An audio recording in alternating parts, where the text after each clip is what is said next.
cue that we are ready to begin. We've had nobody sign up to speak, so we will go straight into, well, Lindsay, do you have any comments for the group before we get started? I don't, other than good morning. It's been a hot couple days since we were all together, so it's good to be back in our spot. Yep. We've got a couple things on our agenda for you today. I know we are coming quickly on budget adoption, and while we know budgets are fluid, we do want to, of course, as we're getting ready to bring it to next year's budget for adoption at our June regular meeting, we want to bring you an update on this year's budget as we are close to closing that out.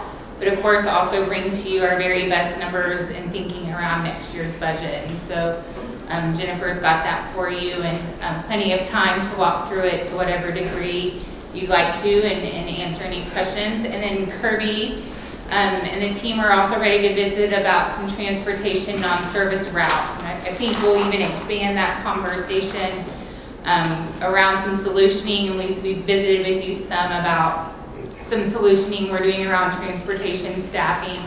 We're going to talk to you about two solutions. One of those solutions requires board action, and that recommendation we'll bring to you at the June regular meeting, and so we want to talk about it So you today. want us to get our CDL is what you're saying? That's right. That's right. The surprise. We need you to get your CDLs and drive for free. How's that? All day, every day, and do it for free. Does that work? Okay, so with that, I'll turn things over to Jennifer. Okay, good morning. So some of this is going to be a little bit of a review, so I'm going to go quickly through it, but I know we have a new board member, Mr. Blankenship, so we just want to give you a little bit of a review, and then if you want to meet later, I'm sure we can get some time to go. I appreciate that. Yeah. Thank you. So there are three budgets that the board approves each year. It's the general fund, the debt service fund, and the food service. Those are the three budgets that each year need to be adopted by the board. And the general fund is the main operating fund of the district. The debt service is how we pay our principal and our interest debt payments. And then food service is self-sustaining. We have expenditures of food and payroll, and the money that from food sales and from our federal reimbursements pay for that. So when we talk about the property tax, there's two parts. There's a property tax rate, and then there's a property tax appraisal. So we'll start with the rate. There are two pieces, two buckets to the rate. The first bucket is what we call the M&O part of the rate, and this rate is set by TEA. So as you may know, we are in a special session right now. One of the agenda items is cutting property tax rates, which will affect us. So if that does pass, then we will be having a new rate that will be different than what we're basing our budget on today. And then the debt service is the other second piece of the rate, and it is set based on our need to pay for our principal and interest each year. So we set that each year. Just to give you a little bit of history, the blue is the INS rate, and the green is the M&O rate.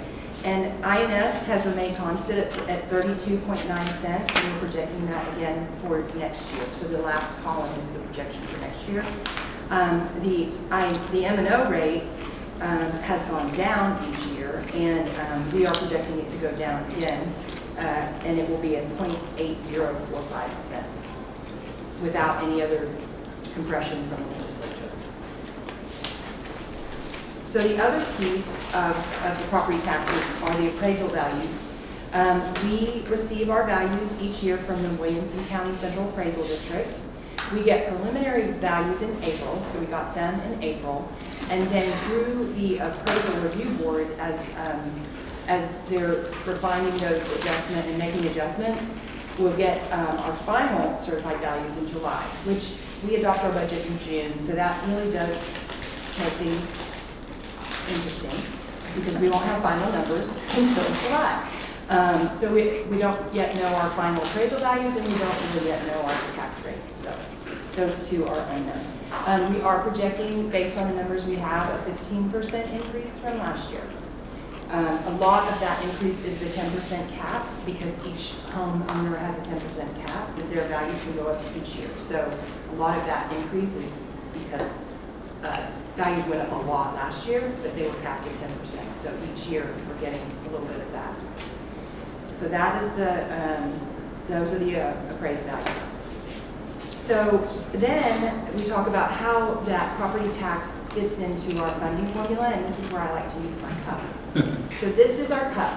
This is our basic allotment. So if you think of this cup as $6,160, which is what we get for each student, it fills up to here with our property taxes, and then we get state aid to get it to the top. Anything over the top is recapture. It goes back to the state. So that when we talk about recapture, that's what we're saying. So this has not changed. We did not get any new money with the legislative session. We were hoping. It's empty. Yeah, this cup is empty.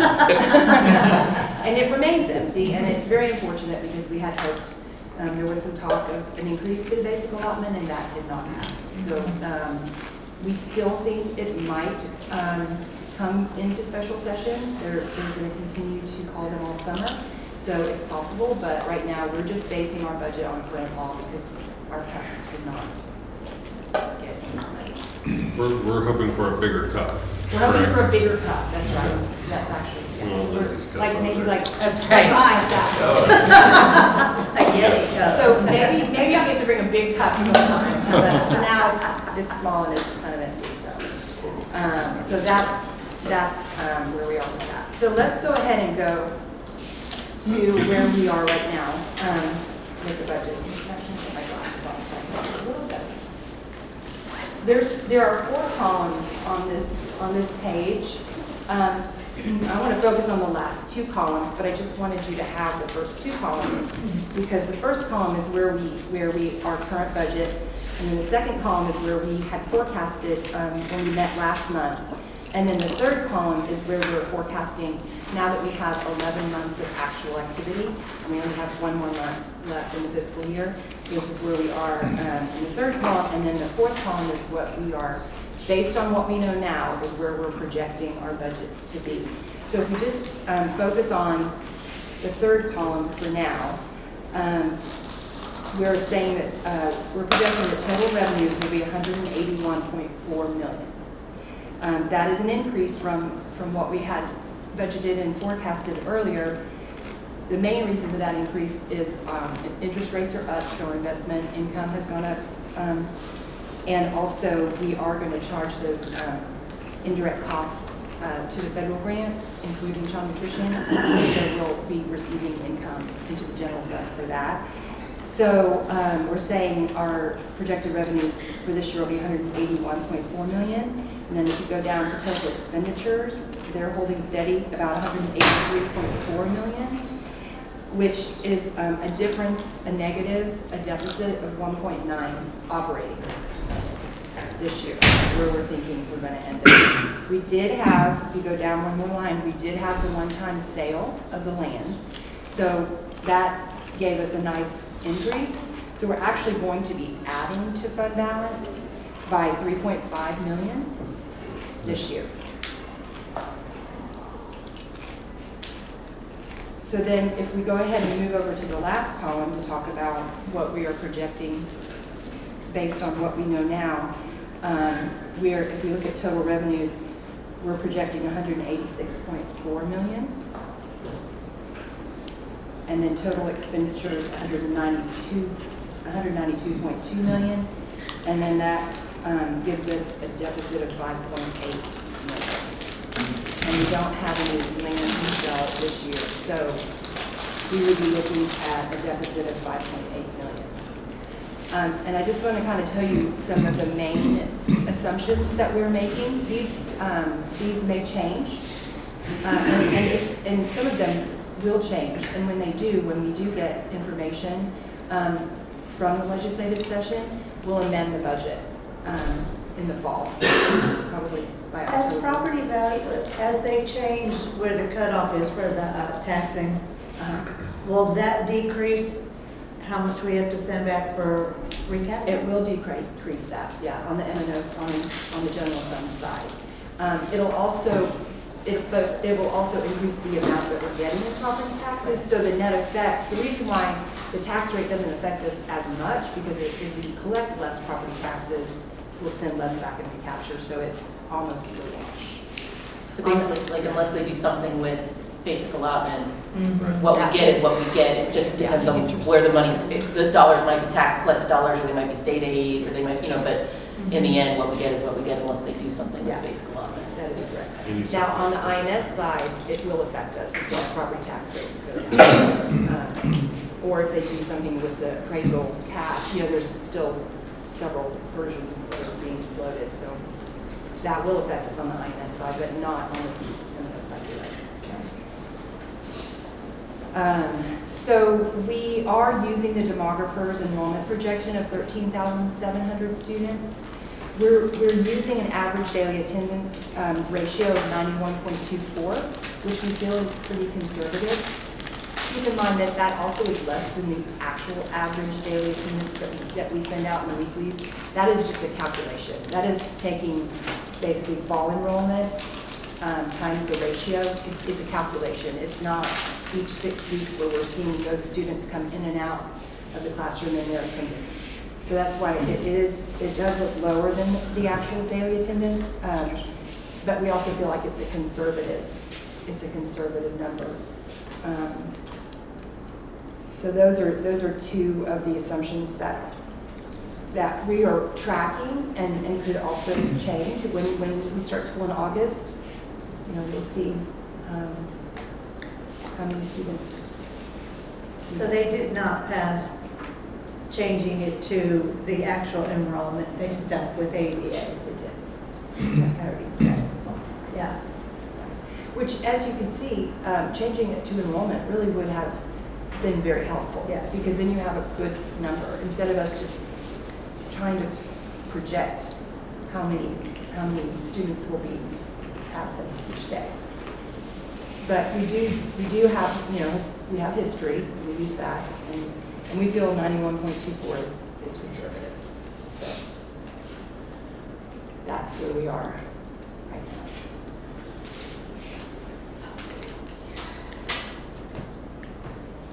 Should we move on? Okay. I just wanted to include this graph because I think it shows a nice history of general fund of basically the last 5 years and then projecting into next year, last 4 years projecting into next year. The blue is fund balance, the red is revenue, and the green are expenditures, and then the trend line, that purple trend line, is our enrollment. And to me, this shows that we've been very efficient as our enrollment has rapidly increased. Our spending has held more steady. So I just thought that was an interesting graph I wanted to share. Okay, so then the second fund we were going to talk about is debt service. So we'll move on to debt service. There are two columns here. The first column is the budget where we are this year, and then the second column is the proposed budget for next year. So we'll just focus on that. We are projecting total revenues will be $68.9 million in debt service.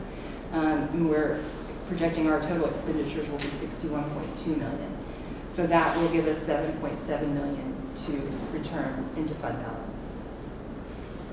Again, we're not projecting a tax increase. It'll be 32.9 cents for the INS and the 15% property value growth.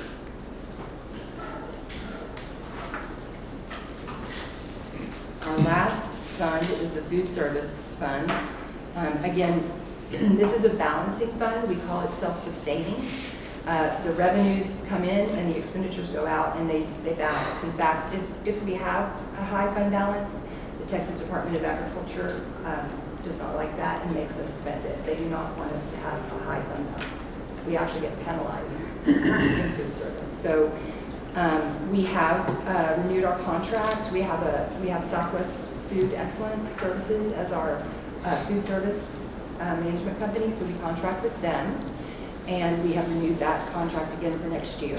And we are projecting total revenues to be $6 million, and then the expenditures would be $6 million as well. So that would be a balanced budget on food service. And then just to wrap up, we know that we have our regular board meeting in June. We'll have a public hearing and adopt the 3 budgets that we just talked about: general fund, food service, and debt service. And then in July, we'll receive our final values, which will help us if we need to change any of our projections. And then after we receive those, in August is when we actually set the tax rate. So those are the next 3 big steps. And of course, anything coming from the special session legislation will amend the budget based on that. That's what I would just add, that in the fall, between the ending of this special sessions, and we've even heard talk that the budget, the basic allotment and vouchers may be revisited not till September in a special session. And so between special sessions ending and then school starting and us knowing what our enrollment is and attendance as they play out in September and October, we very much see coming back to you with more real numbers between those 2 factors, and being able to provide an update in the fall to you as well, and the updated real template then at that point too. So what happens if we've already adopted tax rates in August based on the budget we've approved, and then there is a significant amendment based on a legislative session? Can we amend the adopted tax rate? We would have to repost and go through the adoption. We'll figure it out when it comes to it. Yeah, we could also hold off, we could hold off adopting the budget or the tax rate until September.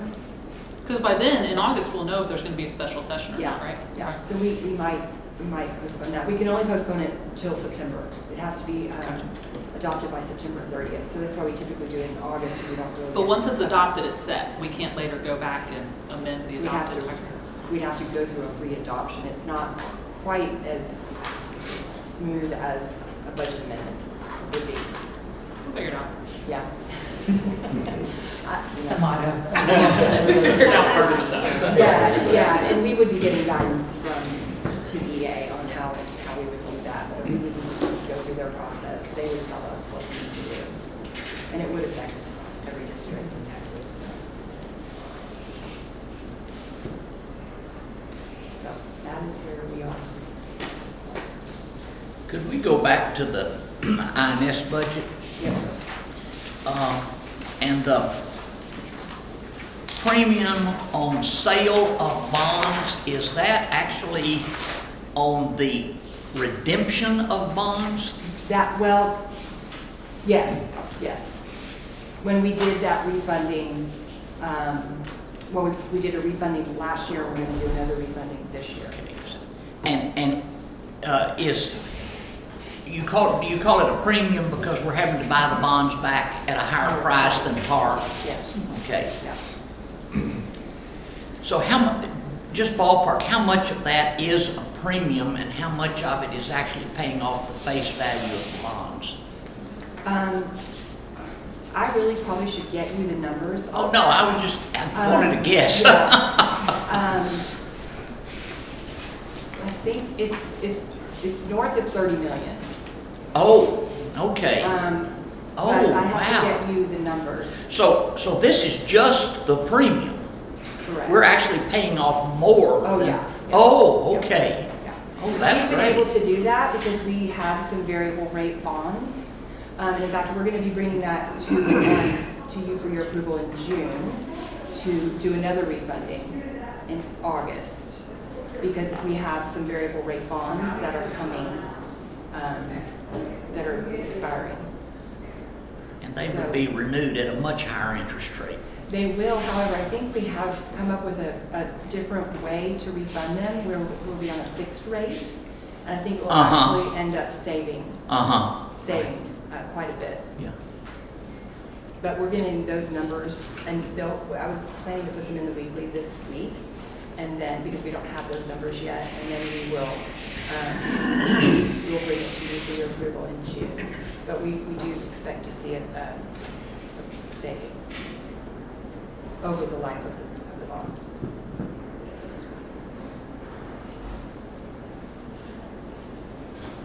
Anything else? Anything else, Stephen? No. I have a question. Yes, sir. Do you have some, I'm about to go through all my summer leadership initiative and like all the getting caught up to speed on those. Is there some sort of like remedial start from the bottom, like congratulations, you won. Now like here are key terms and concepts and things that you need, because I can only blow Mr. Shearer up so much. Going, what does this mean? On school finance? Yeah, all this stuff. Yeah. I want to be competent as much Yeah. as I can and should be Right. about these things, but coming from a different world, is there something that you recommend, like, here's where to go, here's where to look, here's what to read? I think I can find something. I think that there's That's probably fine. something that That's will fine. help just kind of show kind of the building blocks. Yeah. But keep in mind that it's very complex, so even experienced board members, you know, it's, and each year we learn more, and it's a very complex, changing, ever-changing. There's some breakouts too at SLI that I think Oh. you would get. Yeah. So, but I will definitely get you some information, I can email it to you, but I also just keep in mind that it's something that really is very complex. It'll take. I mean, intentionally complex. Yeah. Yeah, like intentional, and I mean, just living in the world and having only spent a couple years looking more at the budget side too. It is so unlike any other business in the sense where you don't control your revenue. It's all based on assumptions. They ask you to educate kids in real time, but don't pay you until the end based on factors that you really don't have a control over. And it's a very bizarre, so when we say complex, it's not like, oh, not something you all could understand. It's like, it's intentionally that people can understand it. Like, it's built in a way where you have to operate not in a not fixed way, and not put anything into fund balance, but also don't go over what you're spending, and then also educate kids efficiently, but also not too efficiently, because then it's not, you know, I mean, it's a very bizarre system in that way. And so I don't want it to sound like it's just so complex that you don't think you could understand. It's not just it's intentionally so that it couldn't be built in a way where you Kind can. of nebulous. Yes, It's very fluid. Yeah, like intentionally muddy the water so that you can't see. So basically, that's a really long no. Politically correct. Enjoy the sandwich and chill. I mean, moving target, you know. Yeah. A lot of different assumptions and a lot of different ways that you want to take on risk or not take on risk. So it's just an interesting system for sure. Okay, and we'll get on. They do a very good job of multiple updates in the weeklies and stuff, so you'll know all year long where we're drifting, and if trend lines get out of, she'll raise the red flag real quick if things start. But it does feel like you're kind of throwing a dart at a moving dartboard. You all just deciding where to be conservative and where to be less conservative. Thank you.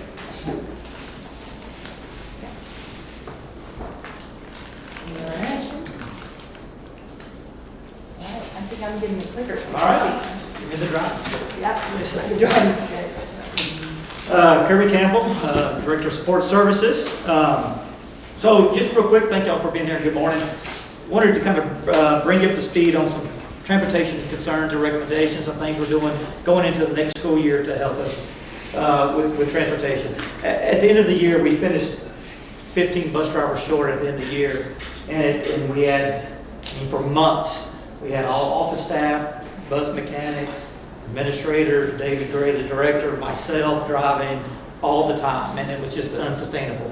It got to the point where we're headed towards probably the second to last week of school. We had a field trip go in between routes and get stuck on the highway due to an accident that happened on the highway that shut out 35 down.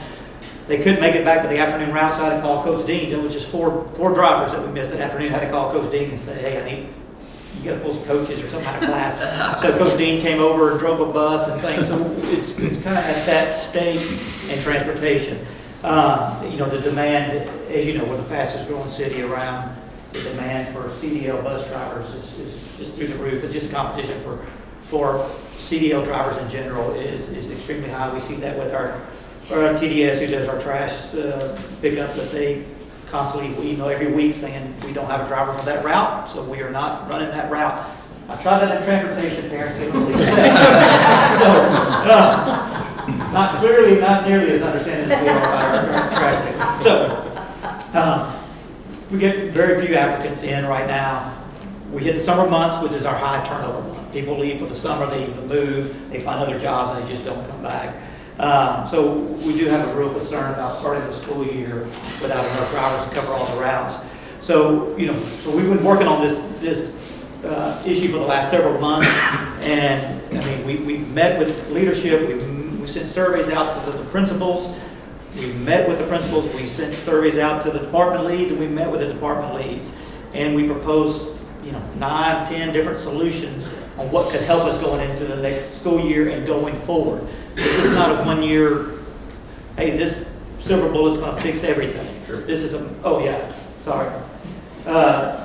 this is a multi-year, solution to a growing problem we have as a school district. And this is not unlike what the other school districts around us have faced years and years ago. The Leander, the Round Rocks, the Flugels of the world have been fighting this fight for years and years and years. But here it is on our doorstep, and now it's our battle to fight. So we threw out many different proposals. A lot of these proposals that other school districts currently use. And so we looked at all those, we sent all the solutions out, and we landed on 2 of them that we'd like to talk about today, and I'd like to bring to your attention today. The adjustment placement on the current pay scale where bus drivers are currently located, and the non-service zones around each campus. Let's first start out with the adjustment placement on the current pay scale. This is already built into the budget that you saw today about going to this. We're keeping the pay scale the same. We're just adjusting the years of service for the bus drivers in those pay scales to be really competitive with surrounding school districts, surrounding entities that have to have CDL drivers. So don't forget, this is just a part-time job, but it's a full-time commitment for a part-time job.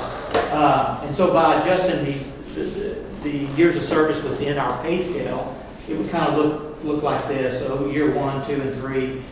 So each driver would know what they get paid, and then we condense it down to kind of after the 7+ years, 8 years, it would be at the max rate of the pay scale. So right now, very different than what it is right now. Right now, we have employees that are there 29 years that are not even near the end of the pay scale. And they've been on 29 years with Georgetown ISD. So this will help us keep our current staff from going to other districts and recruit new members coming into our family. So the increase to the budget, like I said, we've already factored that into the numbers y'all saw today, would be an estimated $367,000. Would bring the average pay for a bus driver up to $25,000 a year. So, I mean, that's for it. Insurance and taxes, $25,000. So, yes, ma'am. Are we paying comparable or more than our surroundings? So let's say we just keep our current pay scale, we didn't do this, Georgetown would be one of the lowest starting pay districts. I mean, Liberty Hill, Gerald, Round Rock, all those other schools would be kind of ahead of it. This scenario where we adjust their years of service within our pay scale really accentuate, kind of copied Hutto. I'll give Hutto some credit. They kind of figured this out years ago. They don't have a staffing issue. So they're pretty well staffed, and they can kind of be selective on drivers, which would be nice, right? We'd love to get there one day. So we're kind of mirroring that kind of scenario, and we got to look around and see what works. Hey, that seems to work. Now, will the other district catch up in years to come? We all were copycats, right? So, but we're at the point now we have to make some drastic moves if we want to continue to recruit drivers, continue to be able to provide the services that we provide.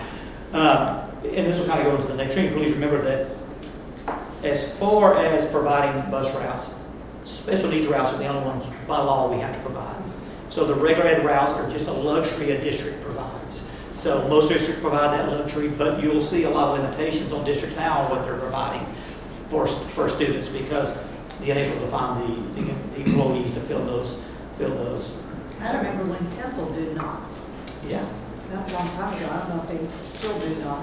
Yeah, so Temple, not to get into Temple what they do, but they kind of run all the routes and they will come into a hub and they all scatter on different buses and so Temple is really confused, but they're growing now. They're going to start start having a lot of growing pains. But you'll see other districts out the state that don't offer regular ed transportation on special needs. So, of course, we don't want to get there, but One of our neighboring districts or near here runs, you can only get a bus every other week. yeah. So Lake Travis, you get a bus every other week. Wow. So, because they only have so many drivers, so That's how this it's week they provide this week that way. And then you'll get into what Bastrop's done, and all these other districts have done some things and just cut routes. So we're not going to provide, Bastrop once said, if you live way outside of town, we're not going to send you a bus. You got to get your kid into town, right? Driven Springs kind of said, if you live close to town, we're not going to give you a bus. We only go outside of town. So all these districts have been battling this, and has been building. And so here we are, we're doing what we can to do to, be able to provide as much service as we can for our students. So knowing there's got to be adjustments because we just cannot continue to support what we currently have. But this is already kind of expected in play, and we plan to move forward with this. Yes, sir. Kirby, the bus drivers get benefits even because they're part-time Yes, employees? they're part-time, but they're considered permanent part-time, so they're available for any benefits, insurance, yes, TRS, retirement, those items. That would be an awfully good job, frankly, if you had no health insurance for your family. Yes, you'll see Sue right after. Yes, and I don't want to get too much into the weeds, but kind of about 5 years ago, the federal government really changed the CDL process with the Federal Motor Carrier Safety Administration. And now they took part-time, what we would like to call retirees or stay-at-home parents that just did this part-time, either for the insurance or just for extra income, has turned them into a professional CDL commercial driver with all their tests, regulations, drug screens, physicals. It just goes on and on. So now it's a part-time job that's really a full-time commitment. And those number of people that want to do that is very small. We got a lot of individuals from Sun City. And Sun City was kind of our little hidden gem that there. There'd be a lot of retirees live there, and the job worked out for them. Kind of once COVID hit, a lot of those individuals left the profession, and they have not come back. So anyhow, for years we've been good. We didn't have to face the issues like Round Rock Land had been facing, but now we're here. The second is a recommendation, and so this has to be board approved. So the hazardous routes every year have to be board approved if they change. And so last year, if you were on the board, you remember we came back and we went to the 1 mile non-service zone around each campus. We're recommending that a 2 mile non-service zone around each campus. The TEA actually kind of says, hey, we're not going to fund anything within 2 miles of a campus. That's why most districts, once again, I go back to the Round Rock, Leander, Austin, Pflugervilles of the world. The bigger districts the urban districts have already have been at the 2 mile non-service zone for 15, 20 years. So that's just part of their process they've been at for years. We've had the luxury because we've been a small town school, and we hadn't had to face that, but now we're starting to see as we continue to grow rapidly, can't build schools fast enough for the people moving here. So we're going to recommend expanding our 2 mile non-service zone around each campus. So, once again, that has to be board approved. To do that, it has to be board approved every year, regardless that the PA makes us approve the hazardous routing. Each campus will get evaluated within that 2 mile. Now, if they're crossing I-35, that's going to be a hazardous route, and we're going to provide a bus for individuals. But if they live within a neighborhood of the school and not crossing a major roadway or some really big obstacle, it's going to be considered a non-service zone. So we would eliminate busing for those individuals. So you look at it, you're talking about currently about 420 students that will affect. That's a big number, but out of it reduces 13,000, that's not that many. Yeah, and so we transport, so I'll kind of take that really number out of what we transport about 6,000 a day. Oh, okay. So you take that 420 out of about 6,000 that actually ride the bus. Some doesn't matter if, you can live 5 miles, they're still gonna have a parent take them or drop off somehow. So we're looking at about 420 right now based on our evaluations. That's gonna save us about 4 to 5 bus routes. And like I said earlier, that doesn't get us to our 15, but it's a start in the process. And this is a multi-year process, and we'll come back next year and we'll be talking about 3 bell miles. schedules. Well, I don't want to do that, but, we may be talking about bell schedules. As you'll see, our other bigger districts have already, they modified their bell schedules years ago, and so now, probably next year, we may be looking at them and talking about that. What does that look like? Traffic, as you know, 5 years ago, I could go from one side of town to the other side of town, not too bad. Now, you can't get one side of town to the other side of town in 30 minutes, right? You say next year, you mean? Yeah, 24, 25, school year. Yes. And if you went out to St. Gabriel Elementary, you see how far that is out there. And those students got to get from there all the way to Eastview. Going to the 29, I-35 intersection 5-6 years ago wasn't terrible. It's terrible now. It takes 15, 20 minutes just to get to that intersection. So, so at some point in the future, we may be coming back talking about other adjustments, adjusting the bell schedules to allow more time to run the current routes that we have. Anyhow, I've sent y'all in the weeklies, I sent y'all the links to some of the maps around the campuses and kind of what they look like.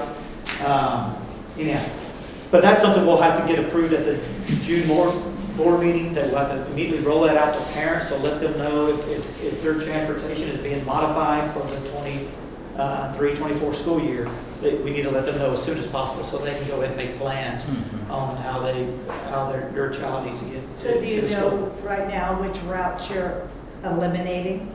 Well, I wouldn't say which routes we're eliminating, do we know, but we know which areas, based on those maps, It'll be there. we're expanding. And if you look at those maps that came in your weeklies at the bottom, it tells you how many students live in those expanded kind of areas for each campus. Some campuses don't have any adjustments because they've already kind of maxed out their walkout zone for that, their non-service zone, because they're surrounded by major roadways or whatnot.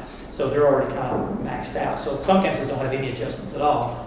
Some have large adjustments because now it incorporates their whole now neighborhood now. So, and we understand those are difficult decisions to make. If you don't make those difficult decisions, at some point you're just telling parents we're not running certain routes at all altogether. So how are you going to roll this out to parents? So, this nice young lady sitting over here, that's Virginia Wade. She's our lead router, so she does all the routing for the district. So once she's been working kind of already because we want to get ahead of it if it everything gets approved in the June board meeting, that she can roll that out immediately, that she'll know which routes are being cut, and she can let those parents know that starting in August there won't be any transportation provided for that neighborhood or that area of that neighborhood. So, and those are difficult conversations to have. She'll get a lot of phone calls, a lot of difficult upset phone calls. So so we try to do that just to be able to provide as much service as we can for the remaining students that live way away from the schools, right? So that's kind of where we are, and we'll communicate to families. We'll continue to review options as population changes and as we grow, and what lies ahead for us. Any questions?